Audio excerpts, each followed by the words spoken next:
Subnetting can be tricky, especially when you are trying to calculate network, broadcast, and usable IP ranges. Luckily, there are tools that make it fast and foolproof. Today, we will look at 3 to 4 practical IP calculators you should know.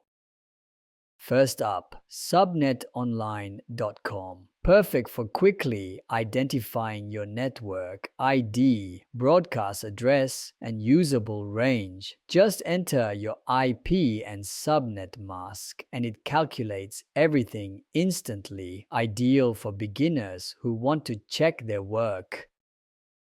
Next is IPcalc. It does everything SubnetOnline does, plus it shows the binary representation of your IP addresses. This is great for visual learners who want to understand how subnetting works under the hood. Enter an IP like 192.168.1.0/26 and you get network, broadcast, usable range, and binary breakdown, all in one place.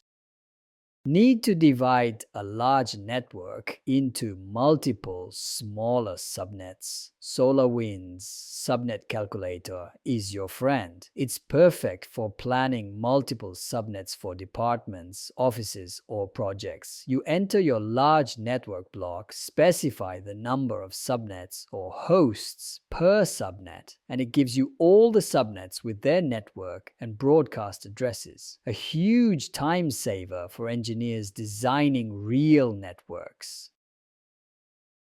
And for mobile users, Pocket Subnet or Subnet Calculator Pro is amazing. It's convenient when you're on site or traveling. Quickly check subnets, calculate ranges, or verify your network design right from your phone.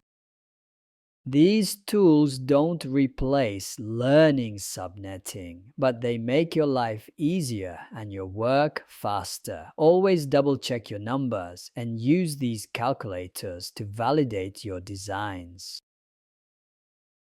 Congratulations! You've completed this Subnetting Step-by-Step series. You now know how to calculate subnets, understand network and broadcast addresses, work with decimal and binary, and split large networks. Take these skills and apply them in real-world projects. Your network adventures are just beginning. If this helped you, give it a like, share it with a friend, and don't forget to check other episodes. Thanks for watching.